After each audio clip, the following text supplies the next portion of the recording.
Welcome back another video everyone. So how you can defragment and optimize your drive. Okay, so how we can do that. Okay, so let's see. Okay, so if you press window E, it will open the file explorer, or you click here file explorer. Okay, open the file explorer, then go to this PC. Okay, now you can see I have the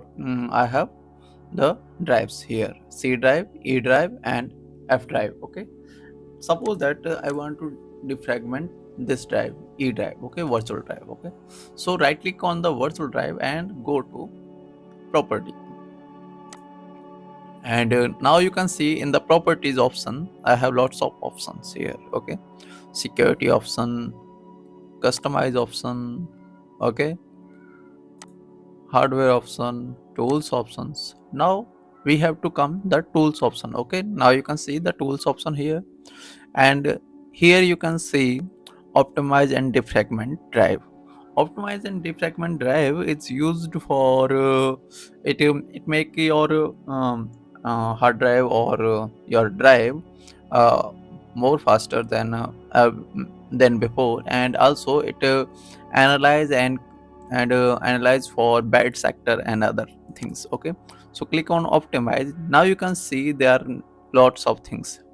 Okay, my C drive status never run. Okay, need to optimize. Now you can see my E drive.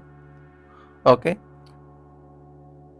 it show the current status. Okay, fragmented. Okay, okay, fragmented. Okay, so also you can see and schedule it from here. Okay, schedule your optimization. Okay, you can change the setting and you can fix the every week or how you want to do. Okay, and cancel it. And also you can see advanced option here.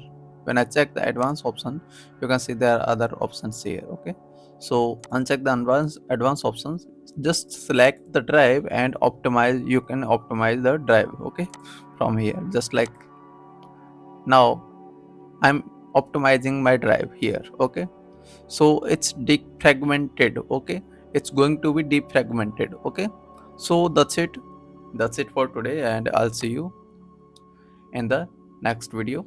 And thank you for being here. And if you like this video, please subscribe this channel. Thank you.